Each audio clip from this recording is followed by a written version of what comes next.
Facebook ad. Facebook ad নিয়ে কাজ করতে গেলে আমরা অনেক ধরনের ম্যাট্রিক্সের দেখা পাই। বাট দিন শেষে আমরা কোন ম্যাট্রিক্সটাতে বেশি ফোকাস করি?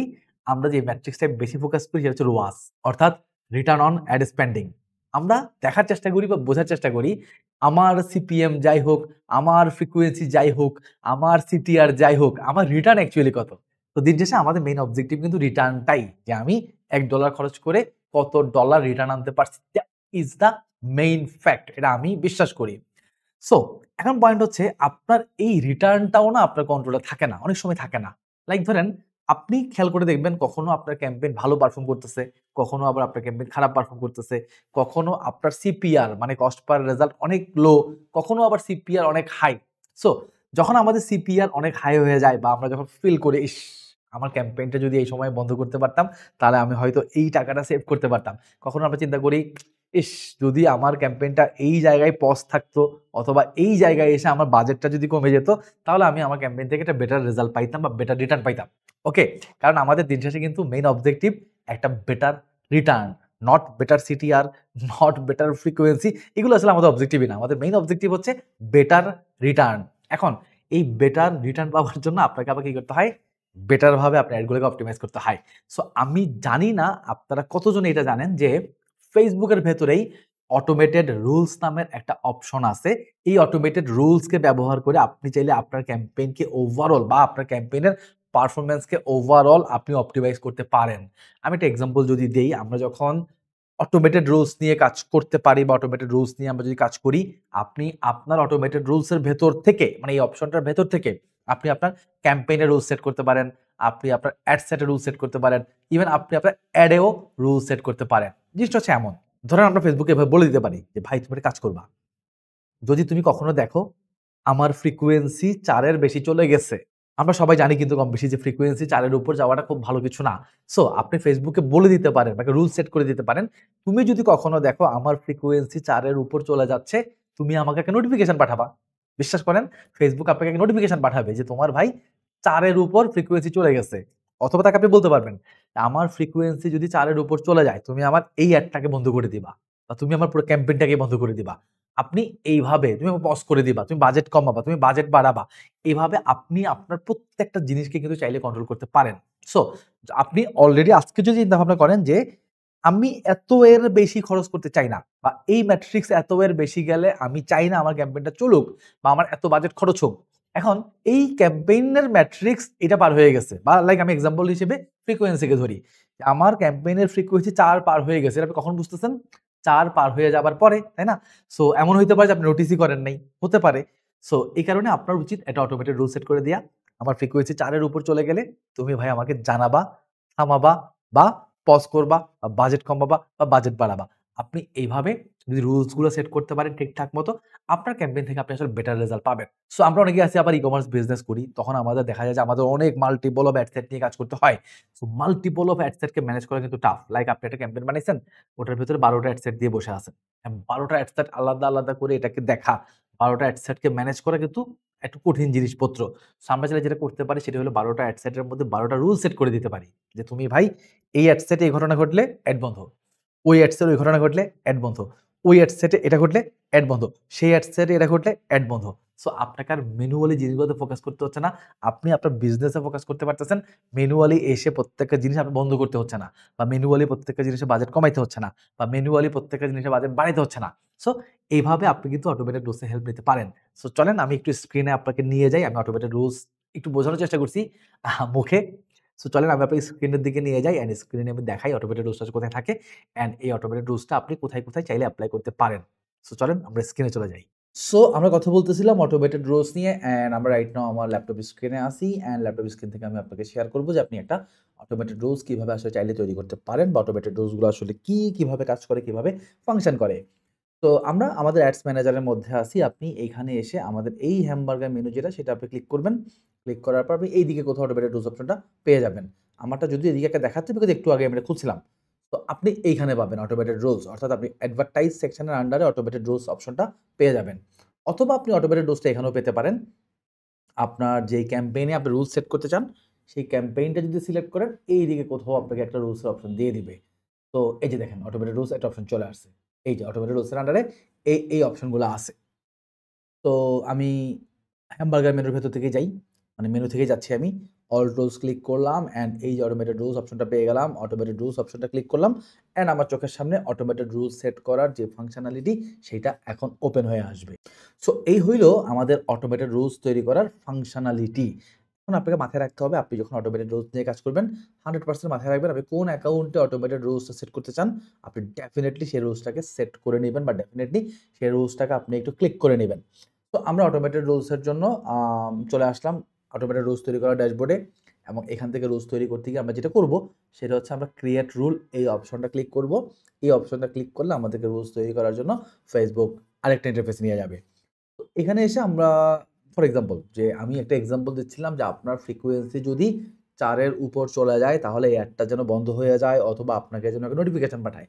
আমি একটা রুলস আপনাকে তৈরি করে দেখাবো অ্যান্ড আমি আপনাকে রিকোয়েস্ট করব আপনি এই কাস্টম রুল অপশনটাতে আসবেন এবং আপনি অনেক ঘাটাঘাটি করবেন, নিজে ট্রাই করবেন। আপনি একটু ChatGPT হেল্প নিবেন। আপনি ChatGPT কে জিজ্ঞাসা করবেন যে আমি অটোমেটেড রুলস তৈরি করতে চাই ফেসবুকে। সো কিভাবে করা যাইতে পারে? কি ধরনের রুলস তৈরি করা যেতে পারে? ও আপনাকে গাইড দিবে। আপনি সেই গাইড মেনে আপনি এখানে রুলগুলো প্র্যাকটিস করবেন। সো আমি আপনাকে একটা বেসিক রুল আমি আপনাকে তৈরি করে দেখাই। সো আসেন রুল তৈরি করব কিভাবে? আমরা ১ম এ চলে আসবো এখানে। অ্যাপ্লাই রুল টু অর্থাৎ আপনি কোথায় রুলটা এপ্লাই করতে চান? আমি আগেই বলছি আপনি ক্যাম্পেইন, অ্যাড সেট এবং অ্যাড ৩ জায়গাতেই রুল এপ্লাই করতে পারবেন। ফর এক্সাম্পল আমি চাচ্ছি আমার ক্যাম্পেইনে রুল এপ্লাই করতে। অর্থাৎ আমি যে রুলটা এপ্লাই করব সেটা আমার ক্যাম্পেইন, অ্যাড সেট, অ্যাড সব জায়গায় এপ্লাই হবে। এই কারণে আমরা ক্যাম্পেইনে রুলটাকে এপ্লাই করব। দেন অ্যাকশনটা কি নিব? এন্ড অ্যাকশন কি? অ্যাকশন মানে হচ্ছে আমরা অ্যাকশন নেয়ার আগে কন্ডিশনটা বুঝলে আপনার জন্য বুঝতে সুবিধা হবে। তো কন্ডিশন মানে হচ্ছে কি হইলে এই হবে। ফর এক্সাম্পল আমরা বলতেছিলাম যদি আমাদের ফ্রিকোয়েন্সি 4 থেকে বেড়ে যায়, তাহলে আমরা এই যে দেখেন কন্ডিশনে এসে এখান থেকে ফ্রিকোয়েন্সিকে খুঁজে বের করব। আপনি এই যে দেখেন ফ্রিকোয়েন্সি। আমি ফ্রিকোয়েন্সি সার্চ করছি, ফ্রিকোয়েন্সি চলে আসছে। তো আমরা কন্ডিশনটা কি দিতে যাচ্ছি? কন্ডিশন দিচ্ছি যদি ফ্রিকোয়েন্সি গ্রেটার দেন 4 এই যে 4 অথবা আপনার ইচ্ছা। যদি ফ্রিকোয়েন্সি 4 এর বেশি হয়, 5 এর বেশি হয়, 6 এর বেশি হয়, up to you. So point হইলো আমি একটা কন্ডিশন দিলাম। কন্ডিশনটা হচ্ছে আমার ফ্রিকোয়েন্সি যদি 4 এর থেকে বেশি হয়। এখানে আরেকটা অপশন কিন্তু আমাদের আছে। আমরা প্লাস ক্লিক করে চাইলে আরো একটা কন্ডিশন এপ্লাই করতে পারি। বাট আমি করতেছি না। আমি আপনাকে একটা কন্ডিশন দিয়ে একটু বোঝাই দিচ্ছি যে আমার ফ্রিকোয়েন্সি যদি 4 এর থেকে বেশি হয় তাহলে একটা কি হবে? একটা অ্যাকশন ঘটবে। অ্যাকশনটা কি? All active campaign what? এই হোয়াট এর আনসারটা হচ্ছে এই জায়গায়। অল অ্যাক্টিভ ক্যাম্পেইন বন্ধ হয়ে যাবে। এই যে টার্ন অফ ক্যাম্পেইন। ডান। হয়ে গেল আমার রুলস। তাহলে আমার যতগুলা অ্যাক্টিভ ক্যাম্পেইন আছে, ফর এক্সাম্পল আমার ১০ টা অ্যাক্টিভ ক্যাম্পেইন আছে। ১০ টা অ্যাক্টিভ ক্যাম্পেইনের যেইটারই ফ্রিকোয়েন্সি ৪ এর উপরে উঠে যাবে অথবা যেহেতু আমরা জানি ফ্রিকোয়েন্সি জিনিসটা অ্যাড এর সাথে কানেক্টেড, তাহলে আপনি অল ক্যাম্পেইনের জায়গায় অল অ্যাড দিতে পারেন। অল অ্যাক্টিভ অ্যাড অর্থাৎ যে অ্যাডগুলা অর্থাৎ একটা ক্যাম্পেইনের ভেতরে যে ক্রিয়েটিভ গুলা থাকে ওই জায়গাটাকে আমরা অ্যাড বলি আরকি। আই হোপ আপনারা জানেন। আমরা কন্ডিশন দিচ্ছি আমার অ্যাডের আমার যে অ্যাডের ফ্রিকোয়েন্সি ৪ এর উপর উঠে যাবে সেটা ভাই বন্ধ হয়ে যাবে। That's it. অথবা এটা কি করতে পারি? আমি আগেও বলছি যে আমরা নোটিফিকেশন পাঠাইতে পারি।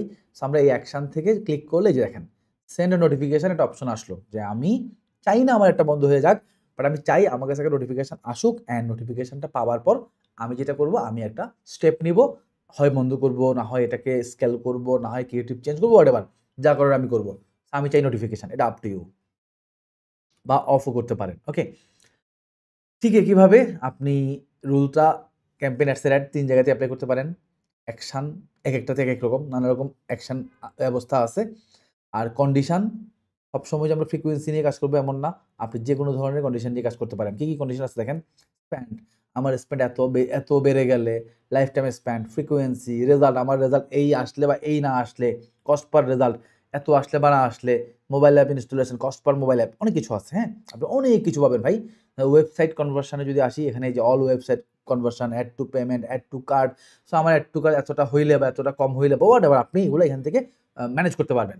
তো অনেক কিছু আছে। আমি সবকিছুই আপনাকে দেখাচ্ছি না। আমি একটা রুল সেট করে আপনাকে দেখাইলাম যে এভাবে আপনি চাইলে রুল সেট করতে পারেন। বাকিটা আপনাকে একটু পড়াশোনা করতে হবে। সো যেহেতু এটা একটা ছোট্ট ভিডিও জাস্ট আমি একটা গাইডলাইন দিলাম। এক ভিডিওতে আমি চাইলে আপনাকে আসলে সবকিছু শেখাতে পারি না। তারপর আমি একটা গাইডলাইন দেওয়ার চেষ্টা করলাম আরকি। আর একটু নিচের দিকে যদি নামি, এখানে একটা টাইম রেঞ্জ আছে। সো টাইম রেঞ্জটা হচ্ছে বেসিক্যালি আপনি কতদিনের ডাটা আসলে ইউজ করতে চাচ্ছেন। তো এটা আপনার যতদিনের ডাটা ফর এক্সাম্পল যে আমরা যেটা করলাম সেটা হইলো, যেমন আমার এই অ্যাকাউন্টের বয়স 37 মান্থস, বুঝছেন? তো এই কারণে 37 মান্থস আমাকে ম্যাক্সিমাম এখানে স্পেস দিচ্ছে আরকি, যে তুমি ম্যাক্সিমাম এইটুকু করতে পারবা। আমার এখানে ডাটা আছে এইটুকু। আমি যদি মনে করি না আমার লাস্ট 7 দিনের ডাটা নিয়ে আমি কাজ করতে চাই, লাস্ট 7 দিনে কি হচ্ছে না হচ্ছে, তাহলে সে লাস্ট 7 দিন নিয়ে কাজ করবে। সেটা আপনি আপ টু ইউ, আপনি যেভাবে করবেন সেটা করে নিবেন। আর এই জায়গাটা একটু বুঝে নিতে পারেন, সেটা হচ্ছে এই যে আপনি একটা শর্ত দিছেন এবং একটা অ্যাকশন নিতে বলছেন, এটা সে কখন নিবে? কন্টিনিউয়াসলি দিলে সে প্রত্যেক 30 থেকে 60 মিনিটের মধ্যে চেক করবে কন্ডিশন ম্যাচ করছে কিনা। ম্যাচ করলে অ্যাকশন নিয়ে নেবে। যদি ডেইলি দেন তাহলে সে 24 ঘন্টায় একবার করবে। আর কাস্টম হইলে আপনি কখন করতে চান, শনিবারে কখন, রবিবারে কখন, সোমবারে কখন, আপনি আপনার মতো করতে পারেন। তো আমার সাজেশন হচ্ছে ভাই কন্টিনিউয়াসলি দিয়ে রাখেন। হ্যাঁ? শুধু কাস্টম করার দরকার নেই। কন্টিনিউয়াসলি দিয়ে রাখেন, সে ০.৫ ঘন্টা পর চেক করুক না, সমস্যা নেই। আমার তো আর চেক করতে পয়সা লাগতেছে না। সো এই গেল মোটামুটি আমাদের কাস্টম রুল সেট করার অপশন। ফাইনালি লাস্ট যেটা রয়ে গেল সেটা রুলের নামটা সেট করে দেয়া। একদম আপডেট রুল দিলাম কি? যে আমার যদি ফ্রিকোয়েন্সি ৪ থেকে বেড়ে যায়, তাহলে আপনি নামটা দিয়ে দেন। সো ফ্রিকোয়েন্সি গ্রেটার দ্যান 4 আপনি আপনার মতো করে একটা নাম দিতে পারেন। GT4 দিলাম আমি, মানে গ্রেটার দ্যান 4। যদি ফ্রিকোয়েন্সি গ্রেটার দ্যান 4 হয়, তাহলে একটা কি হবে? একটা অফ হয়ে যাবে। একটা নাম দিয়ে দিলাম। That's it. এবার আপনি আপনার মতো নাম দিয়ে দিবেন। দেন এই রুলসটা মোটামুটি আপনার যদি মনে হয় ওকে ফাইন, এটা ডান। আপনি এখান থেকে ক্রিয়েট অপশন দিয়ে দিবেন। ক্রিয়েট অপশন দিলে আপনার রুলসটা সেট হয়ে যাবে। এই যে দেখেন, আমার রুলসটা সেট হয়ে গেল। মানে রুলসটা রেডি হয়ে গেল। এবার এটা অন করা মানেই এই রুলস আপনার এই অ্যাড অ্যাকাউন্টে, আমি মেটা সিরিজ নামে একটা অ্যাড অ্যাকাউন্ট ক্রিয়েট করে রাখছি। এই মেটা সিরিজ অ্যাড অ্যাকাউন্টে যত অ্যাড আছে সবগুলো অ্যাডের উপর এটা অ্যাপ্লাই হওয়া শুরু হবে। আর যদি এটা অফ করে দেন তাহলে এটা অফ হয়ে যাবে। তো মজার জিনিস হচ্ছে এটা কিন্তু আপনি চাইলে যেকোনো সময় এসে অন অফ করতে পারেন। ওকে? সো আপনি আজকে বানাইছেন, অফ করে রাখছেন। ১০ দিন পর মনে হইলো আমি এটা করতে চাই, আইসে অন করে দিলেই চলবে। বিকজ আমরা সেভ করে রাখছি। সো এই হইলো মোটামুটি রুলস নিয়ে কাজকর্ম। সো আই হোপ আপনি আমার এই ভিডিও থেকে অটোমেটেড রুলস সম্পর্কে জেনে গেছেন। সো যেহেতু এটা একটা সিম্পল ভিডিও, আমি চাইলেও আপনাকে অনেক বেশি কিছু আসলে শেখাইতে পারি নাই। বাট আমার এক্সপেকটেশন থাকবে ডেফিনিটলি আপনি অটোমেটেড রুলস সম্পর্কে যেহেতু জানছেন, আপনি YouTube এ সার্চ করবেন ডেডিকেটেড অটোমেটেড রুলস এর কোনো টিউটোরিয়াল খুঁজে পেলে এবং ডেফিনিটলি আপনি পাবেন। সেই টিউটোরিয়ালটা দেখে আপনি অটোমেটেড রুলসটাকে ভালোভাবে শিখে নিতে পারেন। অথবা ChatGPT এর সাথে চ্যাট করে আপনি চাইলে অটোমেটেড রুলসটাকে বুঝে নিতে পারেন। সো আমি আজকের এই ভিডিও থেকে বিদায় নিচ্ছি। দেখা হবে ইনশাআল্লাহ নেক্সট কোনো ভিডিওতে এরকম নেক্সট কোনো ইন্টারেস্টিং টপিক নিয়ে। সো সবাই ভালো থাকবেন। নিজের স্কিল বাড়ানোর দিকে ফোকাস রাখবেন। আসসালামু আলাইকুম।